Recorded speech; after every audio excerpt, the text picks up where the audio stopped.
अगर आपके पास propyl bromide है, प्रोपाइल ब्रोमाइड और उसके साथ सोडियम साइनाइड, ये अगर आपके पास है तो यहाँ से प्रोडक्ट क्या जनरेट होगा? मोस्ट प्रोबेबल प्रोडक्ट जनरेट होगा दिस वन, क्योंकि प्रोपाइल ब्रोमाइड क्या है?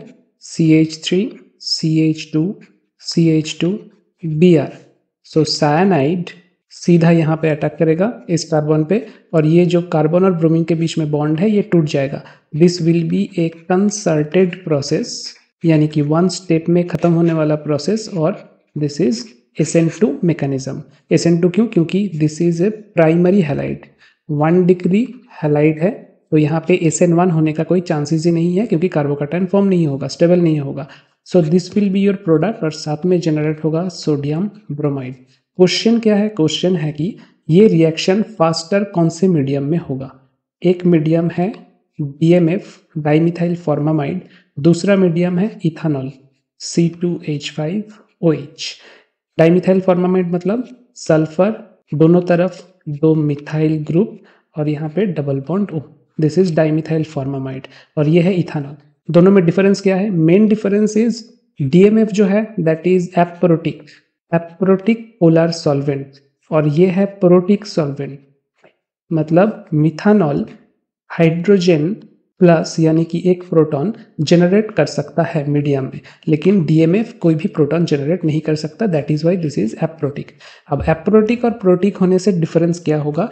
SN2 रिएक्शन के रेट में, वही है मेन कंसेप्शन। अगर प्रोटिक सॉल्वेंट है, suppose H2O water, water is a good protic solvent, अगर प्रोटिक सॉल्वेंट है तो क्या करेगा?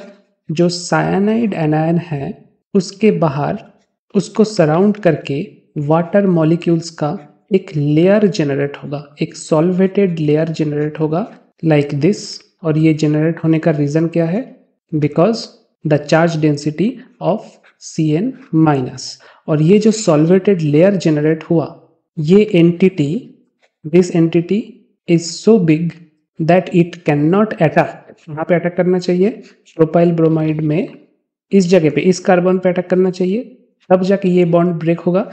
इतना बड़ा एंटिटी यहाँ पे अटैक ही नहीं कर पाएगा, मतलब SN2 रिएक्शन में स्टेरिक हिंड्रेंस आ जाएगा और साइनाइड एनायन का अवेलेबिलिटी कम हो जाएगा। क्या यूज करने पे? प्रोटिक सॉल्वेंट यूज करने पे। मैंने यहाँ पे वाटर से लिखा है, आप कोई भी प्रोटिक सॉल्वेंट यूज करोगे तो वो अपना हाइड्रोजन के थ्रू एक हाइड्रोजन बॉन्ड बना के CN के साथ चारों तरफ एक सॉल्वेटेड एंटिटी तैयार करेगा। लेकिन अगर वहीं पे एक एप्रोटिक सॉल्वेंट आप यूज करते हो, जैसे कि DMF को ही कंसीडर करते हैं, तो हमारे पास जो NaCN है, सोडियम साइनाइड, हम जो सॉल्ट यूज कर रहे हैं, उसका कैटायनिक पार्ट को ये सराउंड करेगा। कैसे? ऑक्सीजन यहाँ पे, सल्फर 2 मिथाइल ग्रुप, फिर ऑक्सीजन यहाँ पे, sulphur 2 methyl group, like this.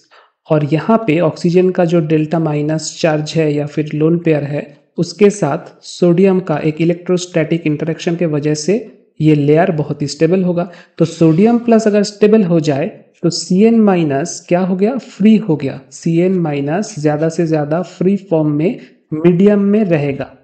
Aprotic solvent के केस में ये पॉसिबल है। और अगर Cn-